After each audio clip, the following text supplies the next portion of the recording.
আসসালামু আলাইকুম ওয়া রাহমাতুল্লাহি ওয়া বারাকাতুহু। আলহামদুলিল্লাহি রাব্বিল আলামিন ওয়াসসালাতু ওয়ালাইকুম ওয়াসসালামু আলা আসসালাম রাসূলিহিল রহমতুল্লাহ কারীম। বরকাত। নাউযু বিল্লাহি মিন শুরুরি আনফুসিনা ওয়া মিন সাইয়্যিআতি আ'মালিনা ওয়া মান ইয়াহদিহিল্লাহু ফালা মুদিল্লা লাহু ওয়া মান ইউদ্লিলহু ফালা হাদিয়া লাহু ওয়া নাশহাদু আল লা ইলাহা ইল্লাল্লাহ ওয়া নাশহাদু আন্না মুহাম্মাদান আবদুহু ওয়া রাসূলুহু। মহান আল্লাহ তাআলার কৃতজ্ঞতা আদায় করছি, যার অসীম অনুগ্রহে দেখতে দেখতে আমরা কোরআন ও সালাত অনুধাবনের এই চমৎকার কোর্সটির একদম শেষের দিকে এসে পৌঁছেছি। আমাদের 14টি মূল ক্লাসের আজকে 13তম ক্লাস হতে যাচ্ছে ইনশাআল্লাহ। আল্লাহ তাআলার কাছে আমরা তাওফিক কামনা করছি, যেন যাবতীয় প্রতিবন্ধকতা থেকে হেফাজত করে সফলতার সাথে আল্লাহ আমাদেরকে আজকের ক্লাসটি শেষ করার তৌফিক দান করেন ইনশাআল্লাহ। আল্লাহুম্মা সম্মানিত ভাই আমিন। এবং বোনেরা, ইনশাআল্লাহ। আজকে 13তম ক্লাসে আমরা যে অংশটি পড়ব, সালাত সংশ্লিষ্ট দরুদ এবং দোয়া মাসুরা এবং ব্যাকরণ থেকে দরাবা এই ক্রিয়ারূপ।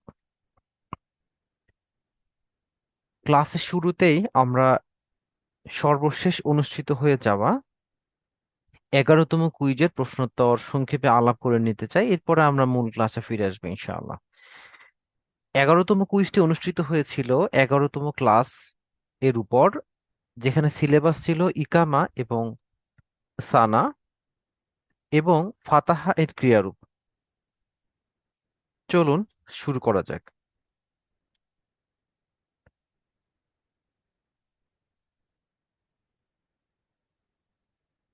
আন্না অর্থ কি? আমরা শিখেছিলাম আন অর্থ যে এবং আন্না অর্থ নিশ্চয় যে। নিশ্চয় বা নিশ্চয় যে, আমরা যেটা ইকামার সময় বাজানোর সময় বলি আশহাদু আন্না মুহাম্মাদুর রাসূলুল্লাহ, সেখানে আন্না অর্থ নিশ্চয় যে। হাইয়া অর্থ কি? আজানের মধ্যে আমরা এটা শিখেছি, হাইয়া অর্থ এসো। হাইয়া আলাস সালাহ, সালাতের দিকে এসো। হাইয়া আলাল ফালাহ, নামাজের কল্যাণের দিকে এসো। ওকে। তাবারকা অর্থ কি? তাবারকা অর্থ বরকতময় হয়, আমরা এটা নিয়ে আলাপ করেছিলাম। বারাকা অর্থ বরকত দেয়া। বারাকা অর্থ বরকত দেয়া। আর তাবারকা অর্থ বরকতময় হওয়া। তাবারাকা অর্থ বরকতময় হওয়া। ওকে। আচ্ছা। ফাতহুন অর্থ কি? আমরা শিখেছিলাম ফাতহুন অর্থ খোলা বা বিজয় লাভ করা।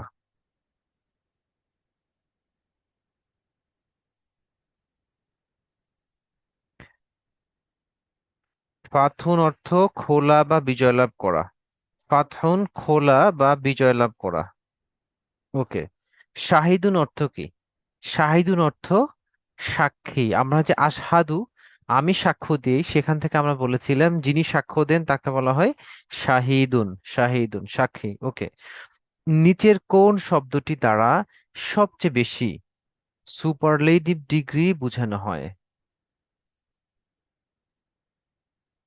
ওকে। আমরা জানি আল আহসান। ওকে। আল আহসান এই ফরম্যাটে আসলে সুপারলেটিভ ডিগ্রি বা সবচেয়ে বেশি গুণবাচক এটা বোঝানো হয়। আশহাদু, আমি সাক্ষ্য দিই শব্দটিতে শুরুতে হামজা এবং শেষে পেশ রয়েছে, এরকম থাকলে কি অর্থ দাঁড়াবে? আমরা শুরু থেকে পড়ে আসছি, শুরুতে হামজা থাকলে আমি, এবং এখন এটা নিশ্চিত হয়েছি শুরুতে হামজা শেষে পেশ থাকলে আমি করি বা করব, অর্থাৎ ফেলে মাদি ফেলে মুদরে, যেটা বর্তমান বা ভবিষ্যৎকালীন ক্রিয়া বোঝায়, এমনটি অর্থ হয়। তাহলে আমি করি বা করব। এছাড়াও আরো যে দুইটি শব্দ রয়েছে, আমি করেছিলাম এর আরবি হচ্ছে ফাআলতু। ফাআলতু। আর আমরা করি বা করব এর আরবি হচ্ছে নাফআলু। হ্যাঁ, নাফআলু, বা এখানে আসাদু থেকে নিলে নাসাদু। ওকে। 8, বর্তমান বা ভবিষ্যৎকালীন ক্রিয়াপদকে সাধারণভাবে, আই রিপিট, সাধারণভাবে নাবোধক করার জন্য ওই ক্রিয়াপদের পূর্বে নিচের কোন শব্দটি বসে? আমরা শিখেছিলাম লা। যেমন আশহাদু, লা আশহাদু, আমি সাক্ষ্য দেই, আমি সাক্ষ্য দেই না। ওকে। এছাড়া অন্য যে দুটি অপশন রয়েছে, মা, এটি অতীতকালীন ক্রিয়াপদকে না বোধক করার জন্য আসে, এবং লাম, এটি অতীতে কখনো হয়নি এমনটা বোঝানোর জন্য ফেলে মুদরের পূর্বে আসে। ওকে, তাহলে আমরা লা অপশনটি নিচ্ছি, সাধারণ না বোধক। নয়, কেউ বলল ফেরেশতারা আল্লাহর কন্যা, তখন আমরা কোনটি বলবো? ওকে, আহ সুবহানাল্লাহ, আলহামদুলিল্লাহ, নাকি আল্লাহু আকবার? আচ্ছা, যেহেতু এখানে ফেরেশতারা আল্লাহর কন্যা, এটা বলার মাধ্যমে আল্লাহর সাথে কাউকে শরীক করা হয়েছে, এটা আল্লাহ তাআলার জন্য একটা ত্রুটি উল্লেখ করা হয়েছে। সো আমরা এই ঘোষণাটা দিব আল্লাহ ত্রুটি মুক্ত, এবং সে ঘোষণা দেয়া হচ্ছে তাসবিহ পড়া বা সুবহানাল্লাহ বলা। ওকে। আর প্রসঙ্গত আমরা এখানে তিনটা টার্ম নিয়ে এসেছি, যদিও ক্লাসে আমরা টার্ম তিনটে আগে বলি নাই, তবুও টার্ম তিনটে আনা হয়েছে এবং শব্দগুলো আরবি এবং বাংলাতে উল্লেখ করা হয়েছে। সুবহানাল্লাহকে বলা হয় তাসবিহ, আলহামদুলিল্লাহকে বলা হয় তাহমিদ, হ্যাঁ, তাহমিদ বা প্রশংসা, আল্লাহু আকবারকে বলা হয় তাকবীর। ওকে। সো আমরা এখানে তাসবিহটা নিচ্ছি, যেহেতু আল্লাহর একটা ত্রুটি উল্লেখ করা হয়েছে, সো আল্লাহ ত্রুটি থেকে মুক্ত, সুবহানাল্লাহ, আমরা এমনটি বলবো। 10, তাজ আলু শব্দটি নিচের কোন প্রকারের মধ্যে পড়েছে? তাজ আলু, আমরা দেখতে পাচ্ছি যে এখানে শেষের আগের বর্ণ হচ্ছে আইন, তার উপর জবর রয়েছে।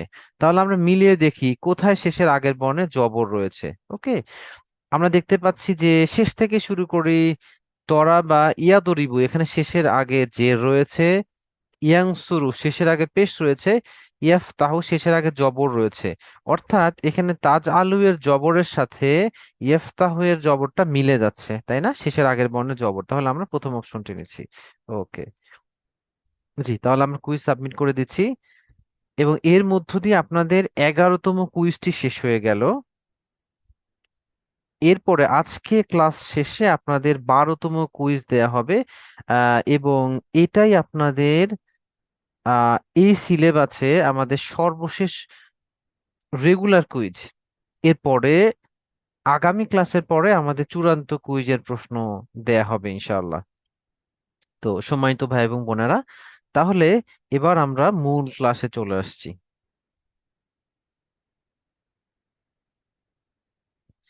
এবং আমাদের চূড়ান্ত কুইজ যেটা হবে, সেটা প্রথম 1 থেকে 13তম ক্লাসের সিলেবাস এর মধ্যে হবে ইনশাল্লাহ। আর আপনাদের আজকে 13তম ক্লাসের পরে যে হোমওয়ার্কটা দেয়া হবে, 13তম হোমওয়ার্ক, এটাই আপনাদের সর্বশেষ হোমওয়ার্ক। ওকে, চলুন আমরা সামনে অগ্রসর হই। আজকে আমরা সালাত থেকে পড়বো দরুদ এবং দোয়া মাসুরা। আগামী ক্লাসে আমরা দোয়া কুনুত পড়বো ইনশাআল্লাহ। আজকে ব্যাকরণ থেকে আমরা পড়বো দরাবায়ের ক্রিয়ারূপ, আগামী ক্লাসে আমরা সামেয়ায়ের ক্রিয়ারূপ পড়বো, এবং এরই মাধ্যমে আমাদের সম্পূর্ণ সিলেবাস শেষ হবে ইনশাআল্লাহ। দরুদের মধ্যে আমরা প্রথমত দরুদ, এটি অত্যন্ত মর্যাদাপূর্ণ একটি ইবাদত। রাসূল সাল্লাল্লাহু আলাইহি সাল্লামের উপর দরুদ পড়তে আমাদেরকে অনেক বেশি উৎসাহিত করা হয়েছে। বিশেষ করে আমরা যদি আল্লাহ রসুলের নাম শুনি মুহাম্মদ, তাহলে আমাদেরকে অবশ্যই পড়তে হবে সাল্লাল্লাহু আলাইহি ওয়াসাল্লাম। এবং এটাতে খুবই ভয়ঙ্কর একটা বর্ণনা রয়েছে যে কেউ আল্লাহ রসুলের নাম শুনলো কিন্তু সে তার উপর দরুদ পড়লো না, আল্লাহ রসুল নিজে বলেছেন যে সে ধ্বংস হোক। জিবরিল আমিন এটার জন্য আমিন বলেছেন। মানে জিবরিল আলিম আমিন বলেছেন যে সে ধ্বংস হোক, এবং আল্লাহ রসুল সাল্লাল্লাহু আলাইহি সাল্লাম আমিন বলেছেন। তিনটা বিষয় আপনারা জানেন, একটা ছিল রমাদান পাওয়া এবং গোনা মাফ করতে না পারা, আর আর একটা ছিল সম্ভবত পিতা মাতা কাউকে পাওয়া এবং তাদের খেদমতের মাধ্যমে জান্নাত লাভ করতে না পারা, এবং আম, আল্লাহ রসুলের নাম শোনার পরেও দরুদ পড়তে না পারা। তো যাই হোক, আমরা এই দরুদটি সাল্লাল্লাহু আলাইহি সাল্লাম এটা পড়তে পারি। এছাড়াও অন্য যে কোনো বেশ কয়েকটি দরুদ রয়েছে আমরা জানি, বিশেষ করে জুমার দিন বিকেলে, আগামীকালকেই জুমাবার, জুমার দিন বিকেলে আল্লাহুম্মা সাল্লি আলা মুহাম্মাদিন নাবিয়্যিল উম্মি ওয়া আলা আলিহি ওয়া সাল্লিম তাসলিমা, এই দরুদটি পড়তে উৎসাহিত করা হয়েছে। আর দরুদের মধ্যে সবচেয়ে উত্তম হচ্ছে দরুদে ইব্রাহিম। আমরা আজকে এই দরুদ ইব্রাহিম, যেটা নামাজে আমরা পড়ি, সেই দরুদটি পড়বো। জি, এখানে বলা হচ্ছে আল্লাহুম্মা, ওকে, আল্লাহুম্মা অর্থ হে আল্লাহ। আল্লাহুম্মা, হে আল্লাহ, এটা আমরা আগেও পড়েছি। জি। আল্লাহুম্মা সল্লি। সল্লি শব্দের দুইটি অর্থ হয়, এখানে ব্যবহৃত হয়েছে শান্তি দাও এই অর্থে। আচ্ছা, এছাড়াও সল্লি এর আরেকটি অনুবাদ হচ্ছে ইবাদত করো। ইবাদত করো বা সালাত আদায় করো। ওকে, ইবাদত করো। যেমন আহ আচ্ছা, আমরা প্রথমে নিয়মটা জেনে নিই, এরপরে আমাদের জন্য সহজ হবে। সল্লি এর পরে যদি লামজের লি থাকে, হ্যাঁ এখানে লিখা আছে এই জন্য আমি আর লিখছি না। সল্লি এর পরে লামজের লি কালার করে দেখানো হয়েছে, দেখেন। যেমন আমরা পড়ি সূরা কাউসারে, ফাসল্লি লিরব্বিকা ওয়ানহার, তাহলে আপনি আপনার রবের ইবাদত করুন এবং কোরবানি করুন। ওকে, বা তুমি ইবাদত করো এবং কোরবানি করো। সো এখানে সল্লি লি এই ফরমেশনটা এসেছে এবং অর্থ দাঁড়াচ্ছে ইবাদত করো। অন্যদিকে দরুদে এসেছে সল্লি আলা মুহাম্মদ। সল্লি আলা, সল্লি আলা যখন হয় তখন অর্থ হয় শান্তি দাও। ওকে, সল্লি আলা অর্থ হয় শান্তি দাও। তাহলে সল্লি আলা মুহাম্মদ, মুহাম্মদ সাল্লাল্লাহু আলাইহি ওয়াসাল্লাম এর উপর শান্তি দাও। ওকে, তাহলে আমরা এখানে জেনে নিলাম যে সল্লি এর পরে লি থাকলে অর্থ হয় ইবাদত করো এবং সল্লি এর পরে আল্লাহ থাকলে অর্থ হয় শান্তি দাও। তাহলে এখানে আসছে সল্লি, যেহেতু এর পরে আলা অর্থ, আলা আছে, আলা এই শব্দটি রয়েছে, তাহলে এখানে সল্লি অর্থ শান্তি দাও। আলা মুহাম্মদ, মুহাম্মদ সাল্লাল্লাহু আলাইহি ওয়াসাল্লাম এর উপর। ওকে, তাহলে মুহাম্মদ এর শাব্দিক অর্থ মুহাম্মদ, আমরা এমনটি করি সাল্লাল্লাহু আলাইহি ওয়াসাল্লাম। আর আলা অর্থ উপর। প্রসঙ্গত আমরা যখন সাল্লাল্লাহু আলাইহি ওয়াসাল্লাম বলবো, তখন তার অর্থ দাঁড়াবে যে আল্লাহ তাআলা তার উপর শান্তি দিক। এটা একটা দোয়া, আমরা যেরকম বলি বারাকাল্লাহু ফিক, আল্লাহ তার মধ্যে বারাকা দান করুন, যেরকম একটি দোয়া। সাল্লাল্লাহু আলাইহি ওয়াসাল্লাম, সাল্লাহ শব্দটা শাব্দিকভাবে অতীতকাল, যেটি দোয়া করার জন্য ব্যবহৃত হয়, যার অর্থ দাঁড়ায় যে সাল্লাল্লাহু আলাইহি, আল্লাহ তাআলা তার উপর শান্তি দিক, ওয়াসাল্লাম এবং তার উপর আহ মানে শান্তি দিক। এখানে অলমোস্ট দুইটা কাছাকাছি শব্দ ব্যবহার করা হয়েছে। যাই হোক, সল্লা আলা এর অর্থ শান্তি দেওয়া, আর সাল্লাম এটা তো শান্তি দেওয়াই বোঝায়, যাই হোক, বা নিরাপত্তার দিক। এখন সম্মানিত ভাই বোনেরা, আমরা যখন এই দরুদটি পড়বো সাল্লাল্লাহু আলাইহি ওয়াসাল্লাম, আমরা চেষ্টা করব, মাফ করবেন, কখনো কখনো আমরা তাড়াহুড়া বশত কোনো মতো পড়তেই হবে একটা ভাব, বা হচ্ছে যে একটু তাড়াহুড়ো করে অনেক সময় আমরা সাল্লাহ সাল্লাম এরকম একটা উচ্চারণ করে ফেলি। বরং আমরা যেহেতু আল্লাহ রসুলের উপর দরুদ পড়ছি, অত্যন্ত ভালোবাসা নিয়ে, সময় নিয়ে, সুন্দর করে আমরা দরুদটি পড়বো সাল্লাল্লাহু আলাইহি ওয়াসাল্লাম। ওকে, তাহলে অর্থ দাঁড়াচ্ছে হে আল্লাহ, মুহাম্মদ সাল্লাল্লাহু আলাইহি ওয়াসাল্লামের উপর শান্তি দাও। ওয়া আলা আলি ইব্রাহিম, ওয়া এবং আলা অর্থ উপর, আল শব্দের অর্থ পরিবার বা অনুসারী। ওকে, পরিবার বা অনুসারী, আমরা দুটি শব্দ দেখলে সুবিধা হবে আমাদের জন্য। আহলুন শব্দের অর্থ পরিবার, আহলুন পরিবার, আর আল অর্থ এটা পরিবার এবং অনুসারী উভয়টি বোঝায়। ওকে, সো ওয়া আলা ওয়া আলা আলি মুহাম্মদ, এবং মুহাম্মদ সাল্লাল্লাহু আলাইহি সাল্লামের পরিবার বা অনুসারীদের উপর তুমি শান্তি দাও। কামা সল্লাইতা। ওকে, আমরা এর আগেও সম্ভবত শিখেছিলাম কাফ জবর কা এবং কামা এর অর্থ হচ্ছে যেমন। কাফ জবর কা এবং কামা এর অর্থ যেমন। তাহলে কামা সল্লাইতা, যেমন তুমি শান্তি দিয়েছো, আমরা শান্তি এই জন্য বলছি কারণ এর পরেই আলা ইব্রাহিম, আলা রয়েছে। তাহলে আমরা দেখি একটু সল্লাইতা, সল্লাইতা। ওকে, আমি আপনাদেরকে একটু ফ্লোর দিতে চাই, সল্লাইতা শব্দটা আমাদের শেখা ক্রিয়াপদের কোন শব্দের সাথে মিলে যায়? কেউ কি একটু সাহস করে বলবেন? সল্লাইতা কোন ক্রিয়াপদের কোন শব্দটার সাথে মিলে যায়? ফালতা। এক্স্যাক্টলি, এক্স্যাক্টলি, ফালতা। দেখেন আপনারা খুব সুন্দর চিনে ফেলছেন, আলহামদুলিল্লাহ। সো ফালতা তুমি করেছো, সল্লাইতা তুমি সালাত আদায় করেছো। এবার সল্লাইতা আলা, এই আলা থাকার কারণে এর অর্থ হয়ে গিয়েছে সল্লাইতা আলা তুমি শান্তি দিয়েছো। ওকে, সল্লাইতা আলা তুমি শান্তি দিয়েছো। আগেরটা ছিল আদেশ সূচক, আর এটা হয়েছে ফেলে মাদি বা অতীতকালীন ক্রিয়াপদ। কামা সল্লাইতা, যেমন তুমি শান্তি দিয়েছো, আলা ইব্রাহিম, ইব্রাহিম আলাইহিস সালাম এর উপর, ও আলা আলী ইব্রাহিম, এবং আলা উপর, আল পরিবার বা অনুসারী, ইব্রাহিম ইব্রাহিম আলাইহিস সালামের পরিবার বা অনুসারীদের উপর। আচ্ছা, ইন্নাকা হামিদুম মাজিদ। ইন্না অর্থ নিশ্চয়ই, কা অর্থ তোমার, ইন্নাকা আমরা এটা পড়েছিলাম, ইন্নাকা নিশ্চয়ই তুমি, হামিদুন প্রশংসার যোগ্য। দেখেন এটা এসেছে আলহামদু থেকে, আলহামদু শব্দের শাব্দিক অর্থ সকল প্রশংসা ও কৃতজ্ঞতা, আর এখান থেকে এসেছে হামিদুন প্রশংসার যোগ্য। আচ্ছা, মাজিদ মহিমান্বিত। ওকে, মাজিদুন মহিমান্বিত। ওকে, মাজিদ আমরা একটু নতুন শব্দ পেলাম, আমরা পড়ে ফেলবো।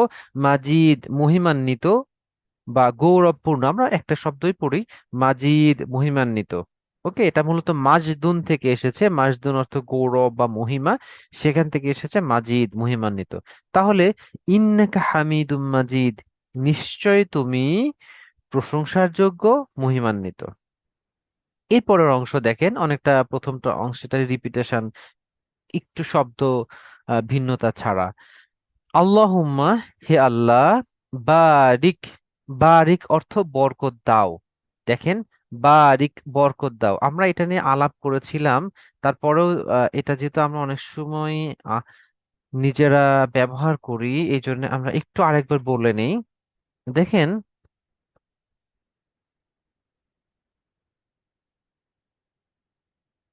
বারিক শব্দের শাব্দিক অর্থ হচ্ছে বরকত দাও। হ্যাঁ, বরকত দাও, এটা হচ্ছে একটি আদেশসূচক ক্রিয়াপদ। আর দেখেন, বারকা,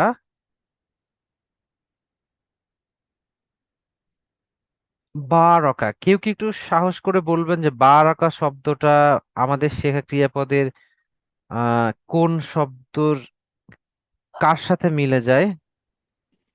ফাআলা। ভালা। Exactly, exactly, exactly. কারণ শেষ বর্ণে জবর রয়েছে। ওকে, তিনি বরকত দিয়েছেন। আচ্ছা, আমি এতটুকু লিখলাম, তিনি বরকত দিয়েছেন। আচ্ছা, এখন এই শব্দটাই, এই শব্দটাই দোয়া করার জন্য আমরা বলেছি যে অতীতকালীন ক্রিয়াপদকে দোয়া করার জন্য ব্যবহার করা হয়। যেমন আমরা বলি যে বারাকাল্লাহু ফিক। ওকে, বারাকাল্লাহু ফিক, এর অর্থ হচ্ছে আল্লাহ, আমি অর্থটা লিখছি না, অর্থ হচ্ছে আল্লাহ, ফিকা মানে তোমার, এটা আমরা জানি, আল্লাহ তোমার মাঝে বারাকা দান করুন। ওকে, কোনো যদি মহিলাকে আমরা এটা বলি তাহলে বলবো ফি কি, কাফজের কি। তবে আমরা যদি সাকিন করে পড়ি, নিরাপদ, পুরুষ মহিলা উভয়ের জন্য সেম প্রোনাউন্সিয়েশন, ফিক। ওকে, সো আমরা পুরুষ মহিলা উভয়ের জন্য ব্যবহার করতে পারি বারাকাল্লাহু ফিক, যার অর্থ হচ্ছে আল্লাহ তাআলা তোমার মধ্যে বারাকা দান করুন। এবং প্রসঙ্গত আমি একটা বিষয় একটু টেনে যেতে চাই, যদি আপনারা একটু আমাকে সহযোগিতা করেন, দেখবেন এই যে দোয়া করার জন্য আমরা যে শব্দগুলো ব্যবহার করি সবগুলো অতীতকাল। যেমন কেউ যদি বেঁচে থাকে, মারা গিয়ে থাকেন, আমরা আহ, তার বিষয়ে বলি যে যে কোনো একজন মারা গিয়েছেন, রহিমাহুল্লাহ, তার নামের শেষে আমরা বলি রহিমাহুল্লাহ। দেখেন রহিমে কার সাথে মিলে যায়? রহিমা কার সাথে মিলে যায়, কে বলবেন? সামিয়া। ওকে, আচ্ছা, সামিয়ার সাথে মিলে, বাট আমরা যেটা বলতে চাচ্ছি মূলত ফালার সাথে মিলে, মানে শেষ বর্ণের জবর যেটা। সো রহিমা অর্থ তিনি রহম করেছেন, তিনি দয়া করেছেন। কিন্তু যখন আমরা দোয়া করার জন্য বলি তখন বলি রহিমাহুল্লাহ, আল্লাহ তার উপর দোয়া করুন। একইভাবে কেউ যদি বেঁচে আছেন এমন কারোর জন্য আমরা দোয়া করি, তখন তার বিষয়ে আমরা বলি, কি বলি একজন বলেন তো দেখি। হাফিজাহুল্লাহ। এক্স্যাক্টলি, হাফিজাহুল্লাহ। দেখেন হাফিজাহু, হাফিজা মূলত অতীতকাল, তিনি সংরক্ষণ করেছেন। কিন্তু আমরা দোয়া করার জন্য বলছি হাফিজাহুল্লাহ, আল্লাহ তাকে সংরক্ষণ করুন বা হেফাজত করুন। ওকে, সো দোয়া করার জন্য এই ফরমেশনটি ইউজ হয়, এটা আমাদের সিলেবাসে ছিল না, প্রসঙ্গত আমরা শিখে ফেললাম, আলহামদুলিল্লাহ। জি, আসুন আমরা এখানে চলে আসি তাহলে। বারিক শব্দটি মূলত একটি আদেশ সূচক শব্দ। বারিক বরকত দাও, আলা মুহাম্মদ, মুহাম্মদ সাল্লাল্লাহু আলাইহি ওয়াসাল্লামের উপর। যেহেতু আমরা এগুলো পড়েছি একটু আগেই, আমরা পড়ে চলে যাচ্ছি। ও আলা আলি মুহাম্মদ, এবং মুহাম্মদ সাল্লাল্লাহু আলাইহি সাল্লামের পরিবার বা অনুসারীদের উপর। কামা, যেমন, বা রক্তা, দেখেন ফালতা বা রক্তা, এখানে আমার বর্ণ চারটা হয়েছে, সেটা আমাদের মূল বিষয় নয়, মূল বিষয় আমাদের চিহ্ন। ফালতা তুমি করেছো, সো বা রক্তা তুমি বরকত দিয়েছো। দেখেন সল্লাইতা, আমরা পড়লাম একটু আগে সল্লি তুমি শান্তি দাও, এখান থেকে অতীতকালীন ক্রিয়াপদ এটার সাথে সল্লাইতা। আর বারিক তুমি বরকত দাও, এটা আসছে অতীতকালীন ক্রিয়াপদ থেকে বা রক্তা। ওকে, তাহলে কামা বারাকতা, যেমন তুমি বরকত দিয়েছো, আলা ইব্রাহিম, ইব্রাহিম আলাইহিস সালামের উপর, ও আলা আলি ইব্রাহিম,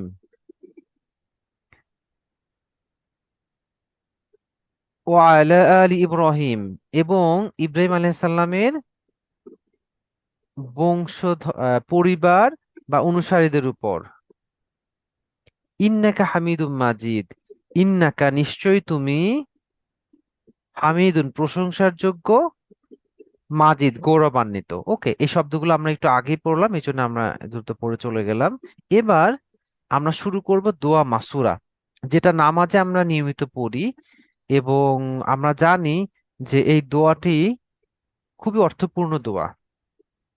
প্রসঙ্গত, রাসূল সাল্লাল্লাহু আলাইহি সাল্লাম নামাজে বেশ কয়েকটি জায়গাতে দোয়া করতেন।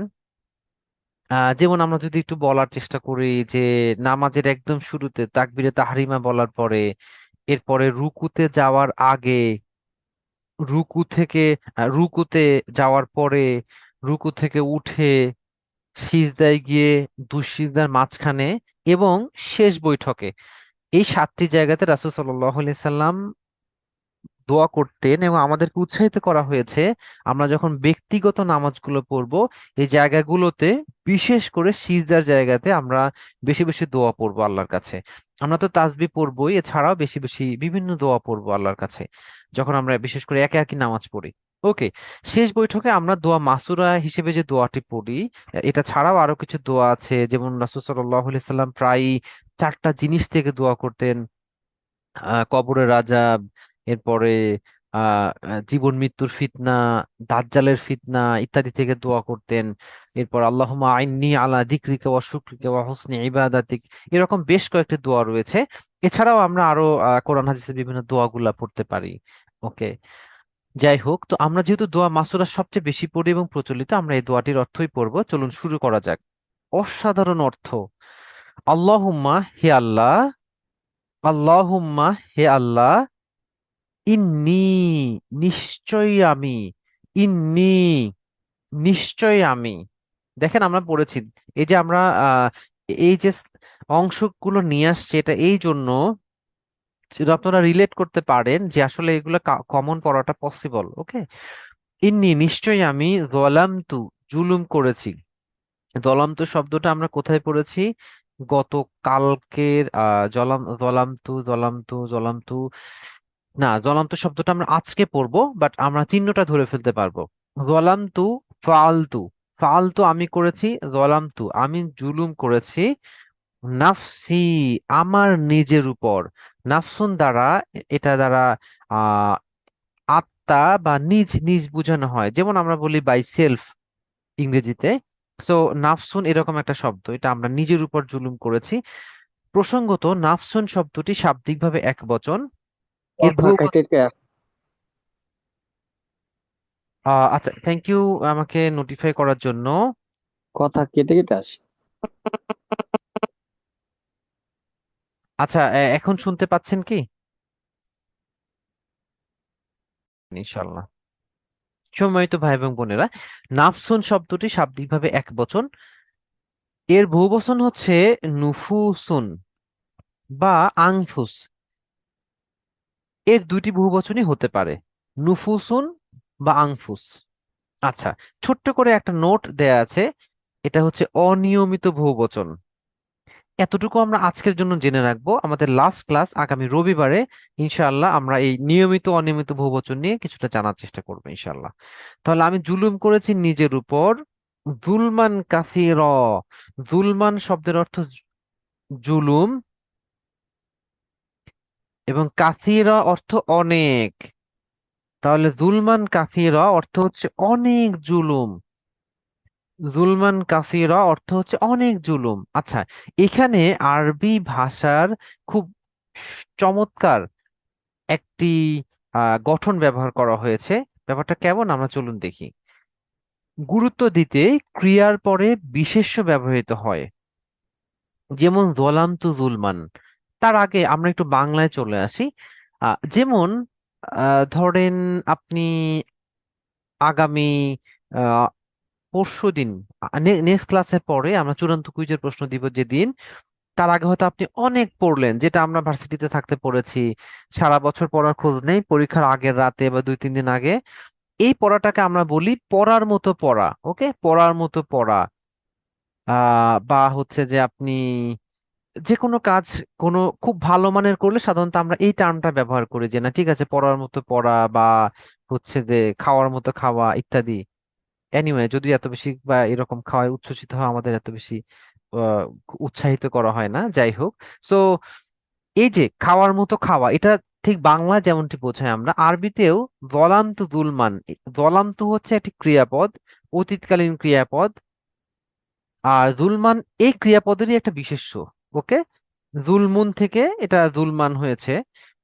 সো এই ক্রিয়া এবং এই ক্রিয়ারই বিশেষ্য, কোন একটি ক্রিয়াপদ এবং তারই বিশেষ্য, এই ফরমেশনটা যখন আসে তখন অর্থ দাঁড়ায় অনেক বেশি, অনেক বেশি করা বোঝায়। ওকে, সো জলাম তো জুলমানের শাব্দিক অনুবাদ করলে আমরা দেখবো আমি জুলুম করেছি জুলুম, কিন্তু এটা দ্বারা বোঝানো হচ্ছে অনেক বেশি জুলুম করেছি, অনেক বেশি জুলুম করেছি। ওকে, সো আহ জলাম তো নাফসি জুলমান কাসির। এই জলাম তো না, জুলমান অর্থই দাঁড়াচ্ছে অনেক বেশি জুলুম, এর পরেও কাসিরন শব্দটা ব্যবহার করা হয়েছে, অর্থাৎ এটা রিপিটেশন করা হচ্ছে যে জলাম তো জুলমান মানেই তো অনেক বেশি জুলুম, এরপরে কাসিরন মানেও অনেক। কাসিরন শব্দের অর্থ অনেক। সো আলটিমেটলি এখানে যেটা দাঁড়াচ্ছে যে আমরা এখানে অনেক বেশি জুলুমের স্বীকৃতি দিচ্ছি আল্লাহর কাছে। এরপরে বলছি ওয়ালা ইয়াগফিরু যুনুবা ইল্লা আন্ত। ও অর্থ এবং, লা মানে না, আর ইয়াগফিরু মানে ক্ষমা করতে পারা বা ক্ষমা করা। ওকে, আমরা ক্ষমা করতে পারা এমনটি অনুবাদ করবে এখানে। সো লা ইয়াগফিরু কেউ ক্ষমা করতে পারে না। লা ইয়াগফিরু কেউ ক্ষমা করতে পারে না। দেখেন এই যে এখানে শুরুতে ইয়া আসছে এবং শেষে পেশ, সুতরাং সে করে। আর গফুর মানে ক্ষমা করা, গফার। সো ইয়াগফিরু সে ক্ষমা করে। আর লা আসার কারণে সাধারণ নামবাচক হয়েছে যে কেউ ক্ষমা করতে পারে না। এই যে গফর ইয়াগফিরু আজকে পড়বো আমরা ইনশাল্লাহ এটা, হ্যাঁ। আর দুনুব গুনাহ সমূহ, আর দুনুব গুনাহ সমূহ। দেখেন রামবুন শব্দটা শাব্দিকভাবে এক বচন। ওকে, জাল নুন বা, রামবুন এক বচন, এর বহুবচন হচ্ছে দুনুব, দুনুব। ওকে, এটাকেও অনিয়মিত বহুবচন বলা হয়। সো এটা ডিটেলস আমরা কালকে আলাপ করবো ইনশাল্লাহ। ওয়ালা ইয়াগফিরু যুনুবা এবং কেউ গুনাহ সমূহ ক্ষমা করতে পারে না, ইল্লা আন্তা তুমি ছাড়া। দেখেন ইল্লা অর্থ ছাড়া, আন্তা তুমি, এটা আমরা আগে পড়েছি। ইল্লা আন্তা তুমি ছাড়া, তাহলে তুমি ছাড়া কে গুনাহ সমূহ ক্ষমা করতে পারে না। এইবার আমরা কি চাবো আল্লাহর কাছে? দেখেন প্রথমত আমরা যখন দোয়া মাসুরা পড়ছি, এখানে আমাদের যত জুলুম আছে সব জুলুম আমরা আল্লাহর কাছে স্বীকৃতি দিচ্ছি, এবং গুনাহ ক্ষমা পাওয়ার বা তওবা করার এটাই প্রাথমিক শর্ত, যে সকল গুনাহের গুনাহের স্বীকৃতি দেওয়া, এটা মেনে নেওয়া, এটা অ্যাকনলেজ করা যে আমি আসলে গুনাহ করেছি। এটা শুধু আস্তাগফিরুল্লাহ আস্তাগফিরুল্লাহ আস্তাগফিরুল্লাহ বলার জন্যই না, বরং এটা অন্তর থেকে স্বীকার করে নেয়া যে হ্যাঁ আমি আল্লাহ, আমি আমার এই গুনাহটা, আমি যে আমার নিজের উপর জুলুম করেছি গুনাহ করার মাধ্যমে, এটা এটা আমি স্বীকার করে নিচ্ছি। আর তুমি ছাড়া কে গুনাহ ক্ষমা করতে পারে না। এবার আমি তোমার কাছে যেটা চাবো সেটা হচ্ছে ফাগফিরলি। ফাগফির, ফা কাজেই, ফা মানে কাজেই বা অতঃপর, এটা আমরা আগেও পড়েছি। ফা কাজেই বা অতঃপর। দেখেন গফারা মানে সে ক্ষমা করেছে, গফার। এখান থেকে এসেছে ইয়াগফিরু, সে ক্ষমা করে, যেহেতু এটা ফেলে মুদরে। এখান থেকে আসছে ইগফির, তুমি ক্ষমা করো। ওকে, দেখেন ফাগফির লি, ফাগফির, আমরা এই হামজাটাকে উচ্চারণ করছি না যখন, তখন ফা গিয়ে গাইনকে ধরছে, গইনকে, সো ফাগফির। আমরা যদি উচ্চারণ করতে চাই তাহলে হামজার উপর জবর জের বা পেশ দিব। এটা আমরা আগেও একটা ক্লাসে আলাপ করেছিলাম, আজকে আরেকটু আলাপ করবো ইনশাল্লাহ, এবং আশা করি আপনারা একটু নোট রেখে দিবেন, যেটা আপনাদের বুঝতে সুবিধা হবে ইনশাল্লাহ। দেখেন কি কি হতে পারে। একটা হচ্ছে যে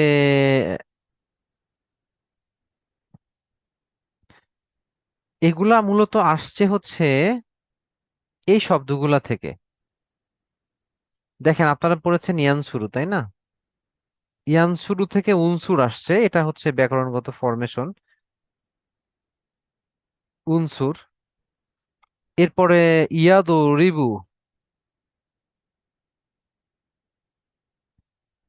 ইয়াদ রিবু থেকে আসছে, সরি সরি সরি, একটু সুন্দর হলো না, আশা করি আপনারা ধরে ফেলতে পারবেন। এটা আমি দোয়াদ লিখেছি, হ্যাঁ। সো ঈদ রিব, এবং আমরা বলবো ইয়াস মাউদি, হ্যাঁ।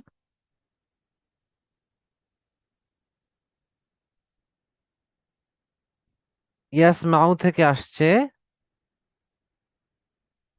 হামজাটা একটু দূরে হয়ে গেল, আশা করি আপনারা ধরতে পারবেন, ইসমা। আচ্ছা, ব্যাপারটা কি দাঁড়ালো, যে এখানে এই যে ইয়ান শুরু, হ্যাঁ, ইয়ান শুরুর পেশ শেষের আগের বর্ণে পেশ থাকার কারণে এখানেও পেশ হয়েছে, হ্যাঁ। উনসুর, উনসুর ইয়াদ রিবু, এই যে শেষের আগের বর্ণে জের, এই কারণে এই হামজার নিচেও জের হয়েছে, হ্যাঁ। ইদরিব, আর এই যে ইয়াসমাউ শেষের আগে জবর থাকার কারণে হামজার নিচে জের হয়েছে। তাইলে আমরা যেটা বলতে পারি সেটা হচ্ছে পেশ থাকলে পেশ, অর্থাৎ শেষের আগে বর্ণে পেশ থাকলে হামজার উপর পেশ, জের থাকলে জের, এবং ইয়াসমাউ দেখেন আহ জবর থাকলে জবর। ওকে, জবর থাকলে জবর থাকলে জের। আমি আবার রিপিট করছি, পেশ থাকলে পেশ, জের থাকলে জের, এই দুইটাতে কোনো সমস্যা নাই। আর জবর থাকলেও জের। সো এই ধরনের আলিফ গুলো, হামজা গুলো যখন আমরা উচ্চারণ নর্মালি করি না, তখন এটাকে আমরা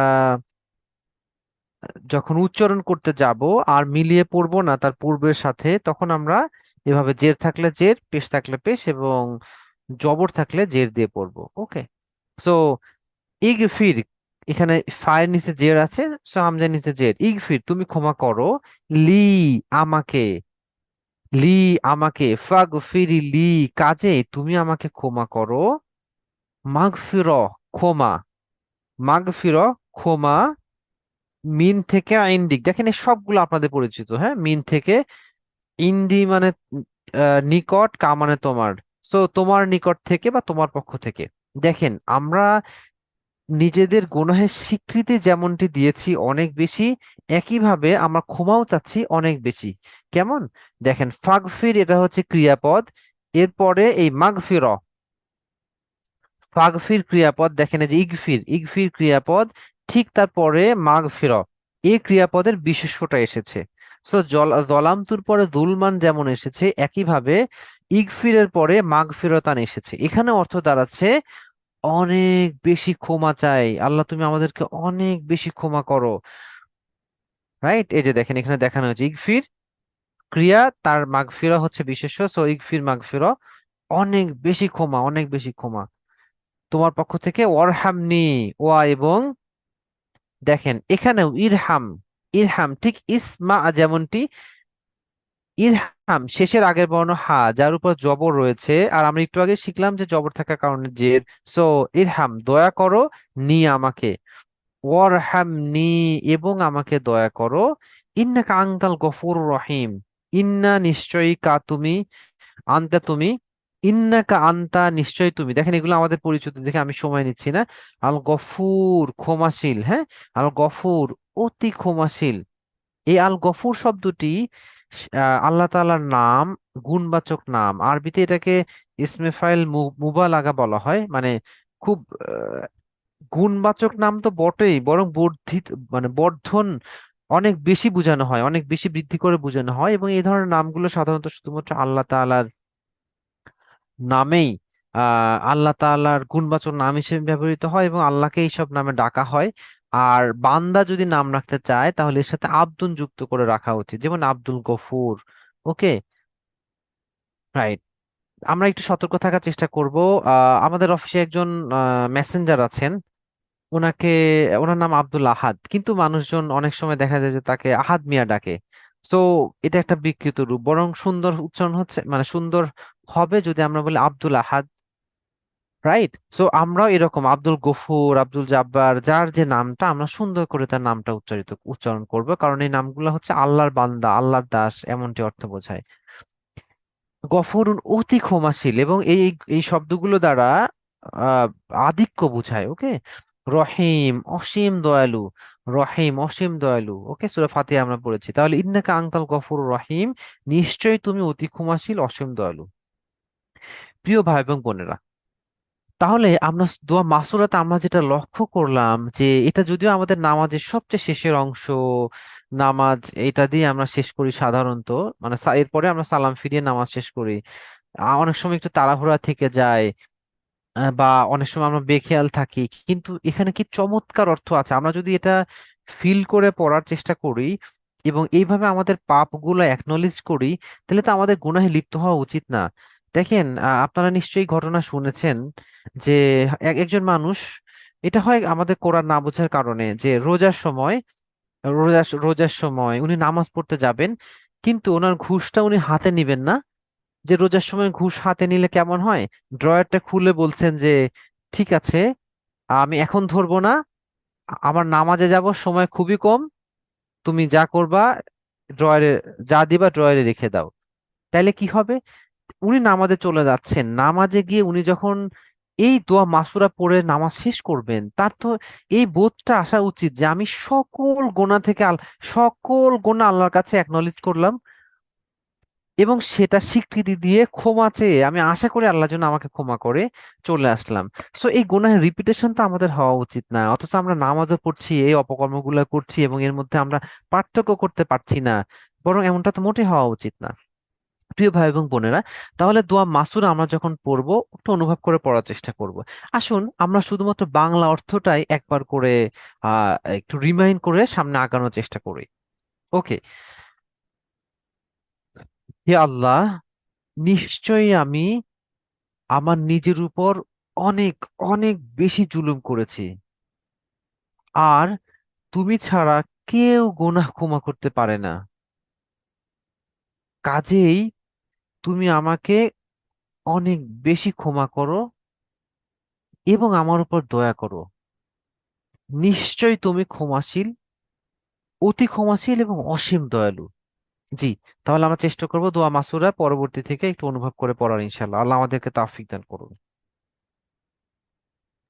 সম্মানিত ভাই এবং বোনেরা, আলহামদুলিল্লাহ আমরা ক্লাসের এই অংশটা শেষ করলাম। এ পর্যায়ে আমরা ব্যাকরণ অংশে যাব। বরাবরের মতোই আমি আপনাদেরকে একটু অনুরোধ করতে চাই যে আপনারা আহ একটু জোরে জোরে নিঃশ্বাস নেবেন। হ্যাঁ, আমরা নিজেদেরকে একটু একটু এক্সাইটেড করব। ওকে, একটু নিঃশ্বাস নিব, আমাদের হাতটা একটু মুষ্টিবদ্ধ করব। ওকে। সবাই একটু নাড়াচাড়া দিয়ে বসেন। আমি আশা করব যে সারা দিনের ব্যস্ততা শেষে, আহ অ্যাকচুয়ালি ব্যস্ত আমিও আলহামদুলিল্লাহ, আল্লাহ সহজ করে দিয়েছেন, 8 ঘন্টা ডিউটি করে এসে আপনাদের সাথে ক্লাস করছি। যাই হোক, তো সবাই আসলে আমরা ব্যস্ত, তো এর মধ্যেও আলহামদুলিল্লাহ আমরা কোরআনের জন্য সময় বের করার চেষ্টা করছি, আল্লাহ আমাদেরকে তৌফিক দিয়েছেন আলহামদুলিল্লাহ। তো আমরা আরেকটু সতেজতা নিয়ে আজকে সর্বশেষ ক্লাসের শেষের অংশটুকু আমরা করবো ইনশাল্লাহ। জি। প্রিয় ভাই এবং বোনেরা, আজকে আমরা যেটা করব সেটা হচ্ছে ফালায়ের ক্রিয়ারূপ। ওকে। আজকে আমরা পড়বো দরাবা ইয়াদ্রিবু। আমরা ইতিপূর্বে ফাতাহা ইয়াফতাহু নাসরা ইয়ানসুরু একটু শেষ করেছি, এবং আরেকবার আমি একটু আপনাদেরকে স্মরণ করিয়ে দিতে চাই যে এই যে ফাতাহা ইয়াফতাহু, এটা কোন টাইপের? এটা হচ্ছে জবর জবর, অর্থাৎ ফাতাহা এর শেষের আগের বর্ণে কোন হরকত আছে এবং ইয়াফতাহু শেষের আগের বর্ণে কোন হরকত আছে। তাহলে ফাতাহা ইয়াফতাহু হচ্ছে জবর জবর। একইভাবে নাসরা ইয়ানসুরু এটা হচ্ছে জবর পেশ। দরাবা ইয়াদ্রিবু যেটা আমরা আজকে পড়বো এটা হচ্ছে জবর জের, এবং সামিয়া ইয়াসমাউ এটা হচ্ছে জের জবর। সো চলুন আমরা আজকে তৃতীয় টাইপে পড়ছি, দরাবা ইয়াদ্রিবু জবর জের। আমরা পড়ে ফেলি, আমি প্র্যাকটিস করব, আমার সাথে সাথে যার যার জায়গা থেকে আপনারা প্র্যাকটিস করবেন। সো ফেইলে মাদি বা অতীতকালীন ক্রিয়া। দরাবা সে প্রহার করলো, দরাবু তারা প্রহার করলো, দরাবতা তুমি প্রহার করলে, দরাবতুম তোমরা প্রহার করলে, দরাবতু আমি প্রহার করলাম, দরাব না আমরা প্রহার করলাম, দরাবাত সে প্রহার করলো, সে একজন মহিলা। ওকে, আপনাদের নিশ্চয়ই মনে আছে এখানে ফিমেল জেন্ডার আছে, ফুল দিয়ে এটা বোঝানো হয়েছে। ওকে, ফেলে মুদরে বর্তমান বা ভবিষ্যৎকালীন ক্রিয়া। ইয়াদুরিবু সে প্রহার করে, ইয়াদুরিবু না তারা প্রহার করে, তাদরিবু তুমি প্রহার করো, তাদরিবু না তোমরা প্রহার করো, আদরিবু আমি প্রহার করি, নাদরিবু আমরা প্রহার করি, তাদরিবু সে প্রহার করে, সে একজন মহিলা। আচ্ছা, এরপরে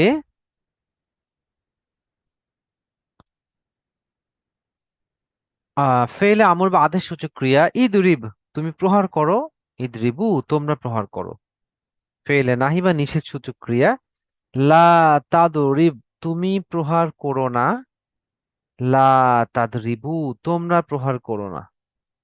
ওকে, দরিবুন যিনি প্রহার করেন, মাদরুবুন যাকে প্রহার করা হয়, দরবুন প্রহার করা।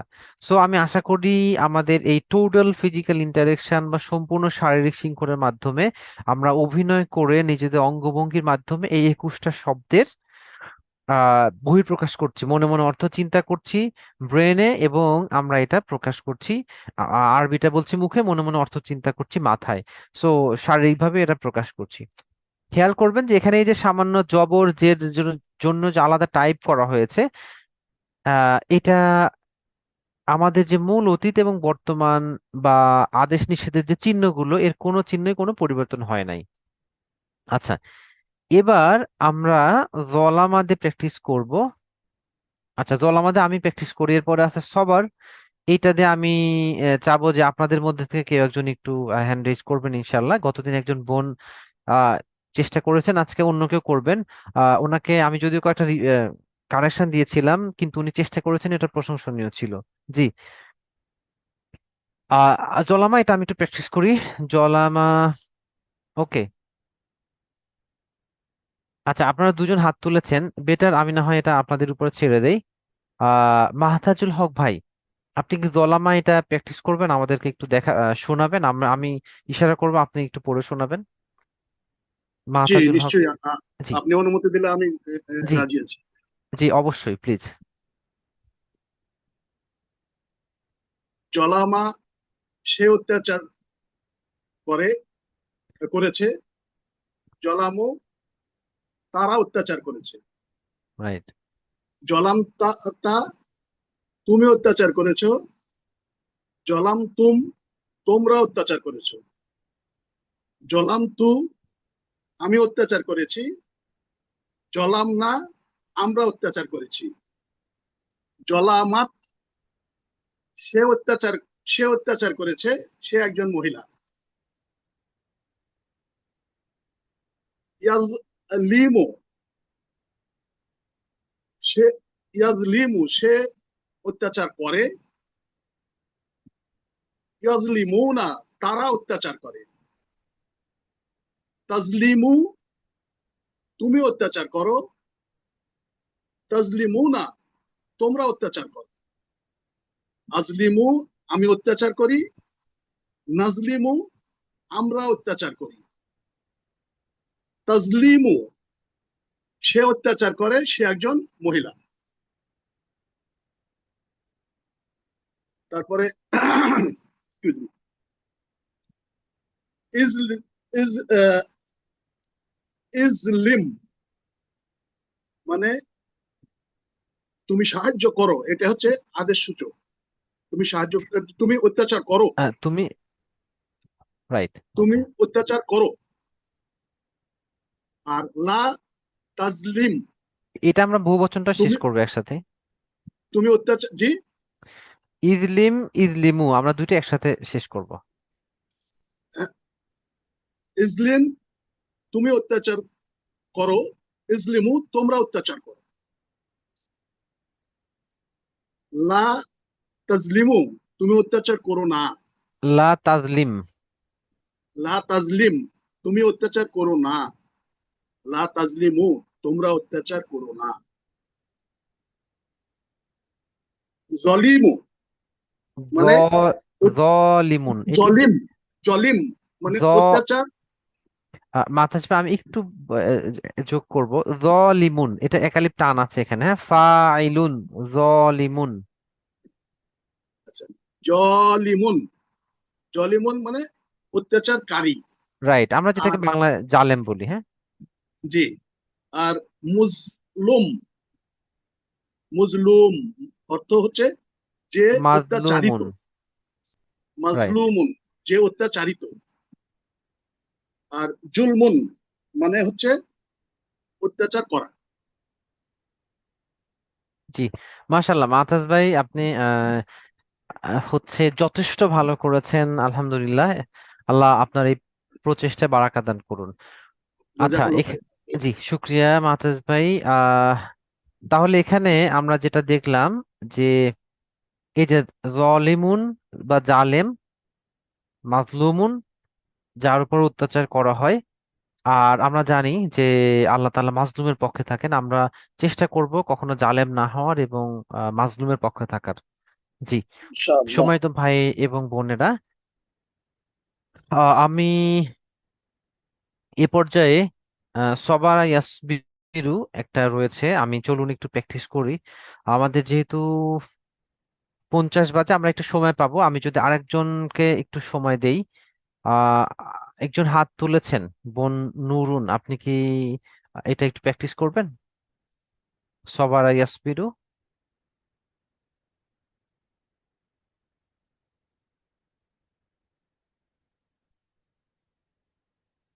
জি, বোন নুরুন, আপনি হাত তুলেছেন, আপনি কি চেষ্টা করে দেখবেন? আচ্ছা, আমি আমি একটু প্র্যাকটিস করি। জি, ফেলে মাদিবে অতীতকালীন ক্রিয়া আমার সাথে আপনারা সবাই প্র্যাকটিস করবেন আশা করি। সবারা সে ধৈর্য ধারণ করলো, সবারু তারা ধৈর্য ধারণ করলো, সবার তা তুমি ধৈর্য ধারণ করলে, সবার তুম তোমরা ধৈর্য ধারণ করলে, সবার তু আমি ধৈর্য ধারণ করলাম, সবার না আমরা ধৈর্য ধারণ করলাম, সবারত সে ধৈর্য ধারণ করলো, সে একজন মহিলা। এরপরে ইয়াসবিরু ফেলে মুদরে বা বর্তমান ভবিষ্যৎকালীন ক্রিয়া। ফেলে মুদরে সে ধৈর্য ধারণ করে, ইয়াসবিরু না তারা ধৈর্য ধারণ করে, তাসবিরু তুমি ধৈর্য ধারণ করো, তাসবিরু না তোমরা ধৈর্য ধারণ করো, আসবিরু আমি ধৈর্য ধারণ করি, নাসবিরু আমরা ধৈর্য ধারণ করি, তাসবিরু সে ধৈর্য ধারণ করে, সে একজন মহিলা। ফেল আমর বা আদেশসূচক ক্রিয়া। ইসবির তুমি ধৈর্য ধারণ করো, ইসবিরু তোমরা ধৈর্য ধারণ করো। ফেল নাহি বা নিষেধসূচক ক্রিয়া। লা তাসবির ধৈর্য ধারণ করো না, লা তাসবিরু তোমরা ধৈর্য ধারণ করো না। সবিরুন ধৈর্যশীল। ওকে। আর সবরুন ধৈর্য। সম্মানিত ভাই এবং বোনেরা, একটা বিষয় একটু আপনাদেরকে নোট দিয়ে রাখা, হয়তো আপনারা ইতিমধ্যে খেয়াল করেছেন, তারপরেও এই যে আদেশ সূচক শব্দ। আচ্ছা, আমি একটু পাশ থেকে ফিরে আসি, একটু কেয়ারফুলি আশা করি আমরা শুনবো। দেখেন, অতীতকালীন ক্রিয়াপদে গফারা গফারু, এই যে শব্দের শেষে যে অংশে, এখানে এখানে যে চিহ্নগুলো দেখা যাচ্ছে দেখেন, মূল শব্দে মূল যে বর্ণ গফার, গফার এখানে শুধু পেশ রয়েছে এমনটি হয়নি কখনো, তাই না? যেমন গফারা শেষে জবর, গফারু শেষে ওয়াও আলিফ সহ পেশ, মানে শুধু পেশ এমনটি হয়নি। আবার গফার তু আমি করেছি, সেখানে পেশ আছে কিন্তু তা পেশ তু, কিন্তু মূল বর্ণে কোনো পেশ হয়নি। আচ্ছা, এবার চলে আসেন ফেল মুদরে কি হচ্ছে। শুরুতে ইয়া থাকবে অথবা তা অথবা আলিফ অথবা নুন, এবং শেষে হয় পেশ থাকবে অথবা ওয়াও নুন। সো শুরুতে ইয়া শেষে পেশ, শুরুতে তা পেশ শেষে পেশ, শুরুতে হামজা শেষে পেশ, শুরুতে নুন শেষে পেশ। সো এই যে ফরমেশন গুলা, অথবা শুরুতে ইয়া অথবা তা এবং শেষে ওয়াও নুন থাকবে, রাইট? আচ্ছা, এই হচ্ছে ফেল মুদরের ফরম্যাট। এবার আদেশসূচক শব্দে আমরা যেটা লক্ষ্য করব, এক বচন হলে সেখানে অবশ্যই সাকিন থাকবে। আদেশ এবং নিষেধ, দেখেন এখানে আছে ইগফির, ইগফির, লা তাগফির। আদেশ এবং নিষেধে এক বচনে অবশ্যই সাকিন থাকবে শব্দের শেষ বর্ণে। আচ্ছা, এখানে কোনো পেশ হবে না, আদেশ এবং নিষেধে হচ্ছে শুধু পেশ, এমনটি কখনো হবে না। আচ্ছা, বহুবচনের ক্ষেত্রে এই যে ইগফিরু বা লা তাগফিরু, আদেশ এবং নিষেধে বহুবচনে কখনোই নুন হবে না। দেখেন ইগফিরু, এখানে ইগফিরু না এমনটি হবে না, ওকে? ইগফিরু, লা তাগফিরু। সো কোথায় নুন আছে নাই, যদি আপনি নুন থাকে ক্রিয়াপদে, আপনি নিশ্চিত, মোটামুটি নিশ্চিত হবেন যে এটা, মোটামুটি না, যদি নুন কোনো ক্রিয়াপদে থাকে এটা নিশ্চিত যে এটা ফেলে মুদারের সাথে সংশ্লিষ্ট। ওকে, সো এটা আপনি দেখে দেখে আস্তে আস্তে এগুলো ট্রেস করে ফেলতে পারবেন। আর আদেশের ক্ষেত্রে ম্যাক্সিমাম জায়গাতে শুরুতে একটা হামজা দেখবেন শুরুতে, যেমন এখানে ইগফির, ইগফিরু। ভিন্নতা কিছু আছে, যেটা চার বর্ণের ক্ষেত্রে হয় বা তিন বর্ণের অধিক যদি হয় সেক্ষেত্রে হইতে পারে, এগুলো একটু ডিটেলস আলাপের বিষয়। সো আমরা সেই দিকে আপাতত যাব না। এতটুকু আমরা মনে রাখি, সাধারণভাবে শুরুতে হামজা থাকবে এবং শেষে সাকিন অথবা বহুবচন হলে ওয়াও আলিফ। দ্বিবচনটা আমরা এখন আলোচনা করছি না, সো ওইদিকে না যাই। আর নিষেধের ক্ষেত্রে শুরুতে লা থাকবে, শুরুতে লা শেষে সাকিন, শুরুতে লা শেষে সাকিন এক বচন, আর বহুবচন শুরুতে লা শেষে পেশ। তাহলে আমরা একটু সামারি করি।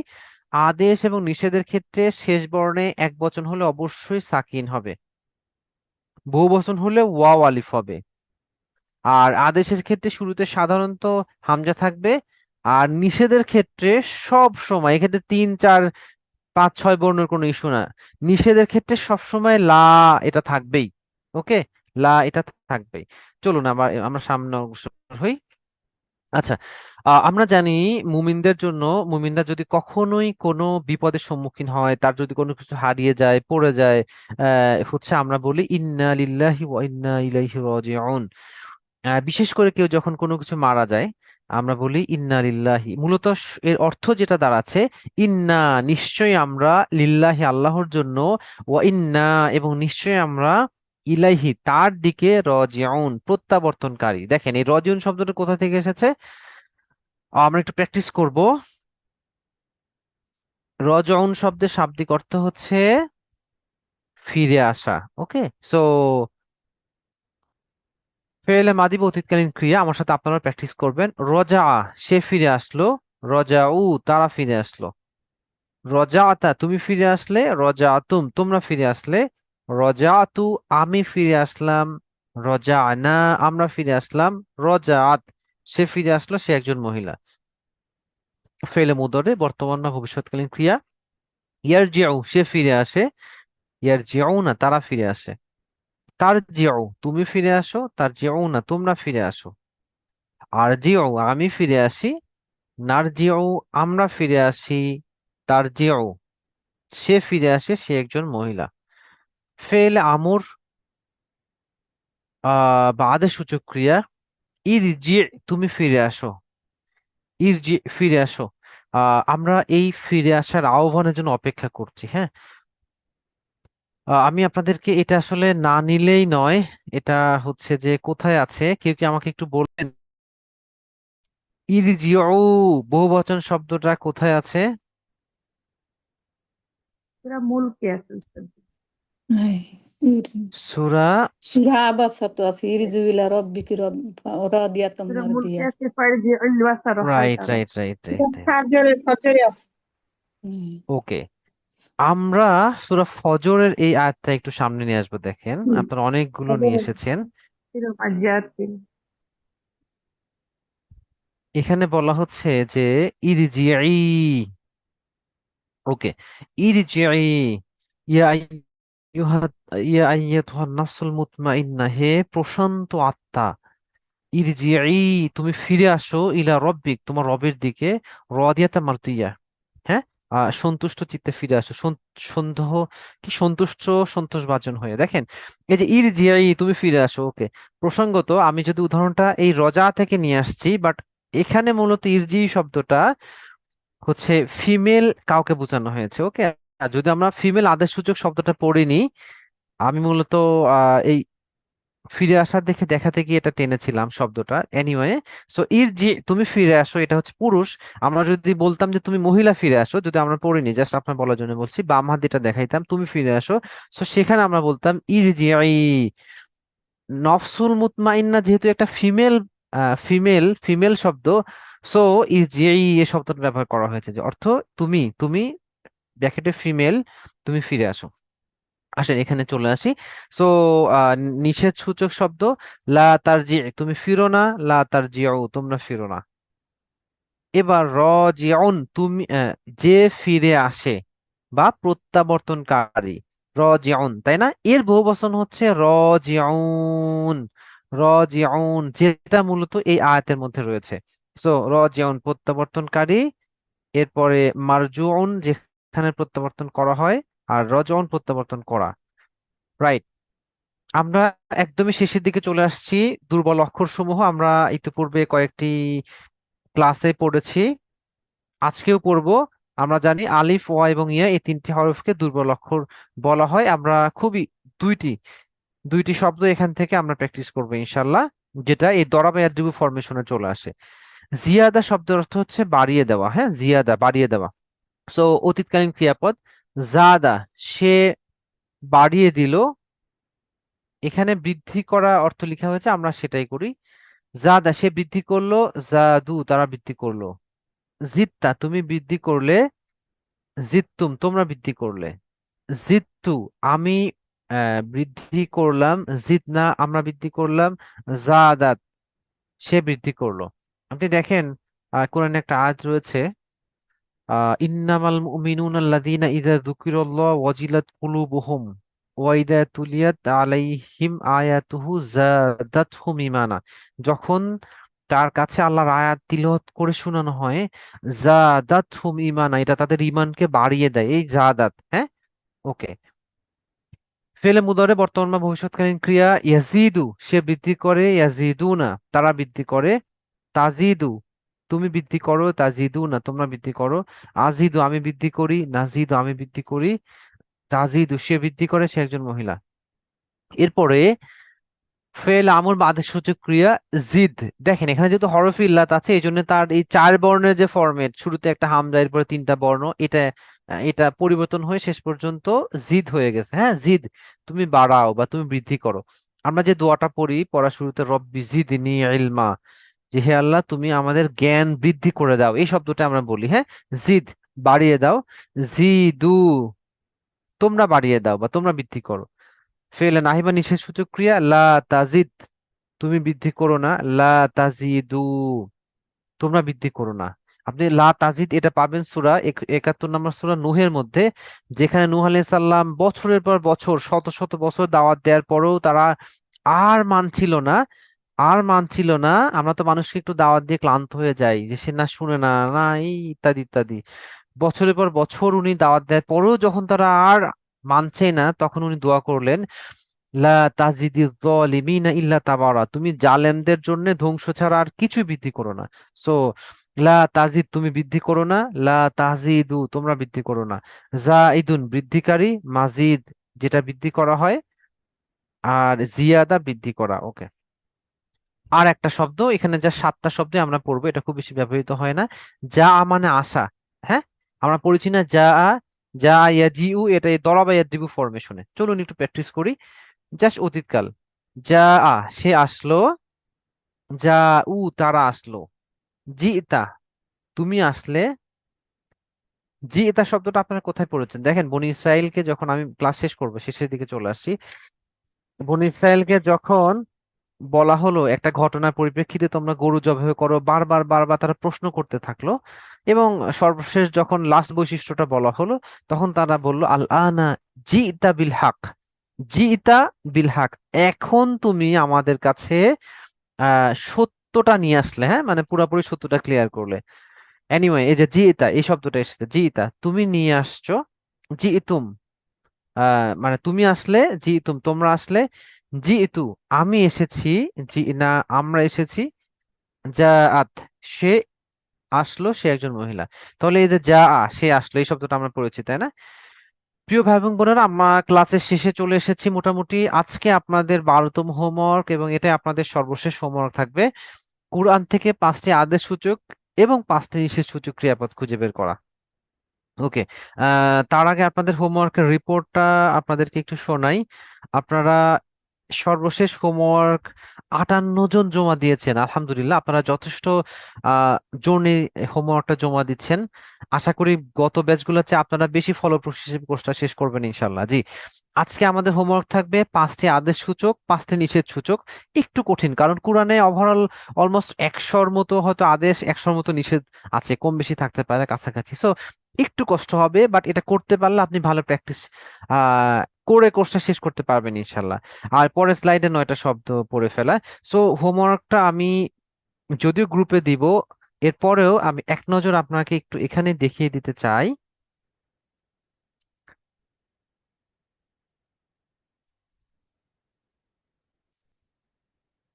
দেখেন এখানে, আশা করি দেখতে পাচ্ছেন। এই যে যেমন আমি নিয়ে এসেছি ইযহাব, তুমি যাও, হ্যাঁ শুরুতে হামজা শেষে সাকিন, তুমি যাও, এটা সূরা নাজিয়াতের। কুল তুমি বলো, এরপরে হচ্ছে ইনসব তুমি পরিশ্রম করো, ইনসব আপনারা হয়তো একটু অপরিচিত লাগছে। ফাংসব ফাইদা ফারাক্তা ফাংসব, সো আমরা যখন আহ ফাটা বাদ দিচ্ছি, সো ইনসব, এখন আমরা জানি ইনসব কেন হবে, কারণ শেষে আগের বর্ণে জবর, জবর থাকলে হামজার নিচে জের। সো ইনসব তুমি পরিশ্রম করো, ইরগব তুমি মনোনিবেশ করো, ইকর তুমি পড়ো। এইভাবে আদেশ এবং নিষেধের ক্ষেত্রে লা তাকহার তুমি কঠোর হবে না, লা তানহার তুমি ধমক দিও না, এটা দুইটাই সূরা দোহা থেকে। এরপরে তুতি শব্দটা সূরা আলাকের শেষের আয়াত, তুমি আনুগত্য করবে না। এরপরে লা তাকরাবু তোমরা নিকটবর্তী হও না, এটা সূরা নিসায় আছে, লা তাকরাবুস সালাহ ওয়া আনতুম সুকারা তোমরা নেশাগ্রস্ত অবস্থায় নামাজের কাছেও যেও না। সো এইভাবে আপনারা খুঁজে বের করবেন।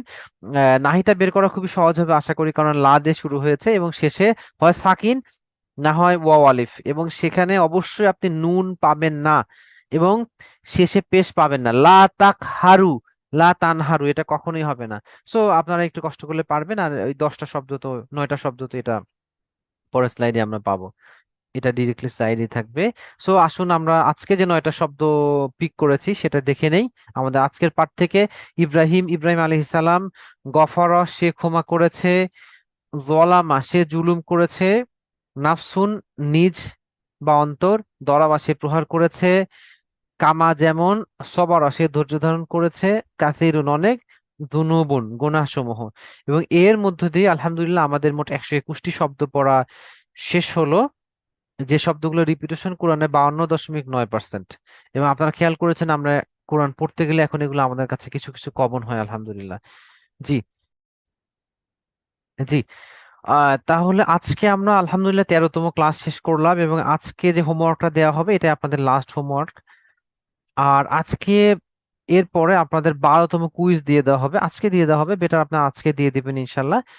সো এই কুইজ দিয়ে দেওয়ার পরে আপনাদের রেগুলার কুইজ গুলো শেষ হয়ে যাবে। সো 12টা কুইজ 600 মার্ক, এই কুইজের পরে আমরা টোটাল 600-তে কার কত স্কোর এটা আমরা পাবলিশ করে দিব ইনশাল্লাহ। দেন আমরা আগামী রবিবার আমরা 13তম ক্লাস 14তম ক্লাস করব, এবং এর মাধ্যমে আমাদের পুরো কোর্স শেষ হবে। কোর্স মৌলিক ক্লাসগুলো শেষ হয়ে যাবে ইনশাল্লাহ। এরপরে আমরা প্রথম 13টি ক্লাসের আজকে পর্যন্ত সিলেবাসে আপনাদের চূড়ান্ত কুইজের প্রশ্ন দেওয়া হবে, যেটাতে মূলত একই রকম জাস্ট 20টি প্রশ্ন থাকবে, সেখানে 5 মার্ক করে 100 মার্কের প্রশ্ন থাকবে। আপনারা পরীক্ষা দেওয়ার সময় অবশ্যই আপনাদের এই নোট আমরা যেটা এখানে পড়ি এটা খোলা রাখবেন না, সো নিজের জ্ঞান থেকে আমরা কুইজগুলো দিব ইনশাল্লাহ। তাইলে আপনাদের টোটাল 700 মার্কের কুইজ হবে ইনশাল্লাহ। জি। সো তাহলে আগামী রবিবার 9টার সময় আমাদের লাস্ট 14তম মূল ক্লাসে দেখা হবে ইনশাল্লাহ। ততদিন পর্যন্ত আপনারা একটু বেশি বেশি করে প্র্যাকটিস করবেন ইনশাল্লাহ, যেন আমরা এই পুরো কোর্স থেকে বেশি করে উপকৃত হতে পারি ইনশাল্লাহ। পরবর্তী ক্লাসের জন্য প্রস্তুত হন। মহান আল্লাহ তাআলার বাণী অর্থ সহ বুঝতে চাইলে প্রচেষ্টা কমাবেন না, হাল ছেড়ে দিবেন না। সুবহানাল্লাহি ওয়া বিহামদিহি, সুবহানাকাল্লাহুম্মা ওয়া বিহামদিকা, নাশহাদু আল্লা ইলাহা ইল্লা আনতা, নাস্তাগফিরুকা ওয়া নাতুবু ইলাইক। আসসালামু আলাইকুম ওয়া রাহমাতুল্লাহি ওয়া বারাকাতুহু। ওয়ালাইকুম আসসালাম।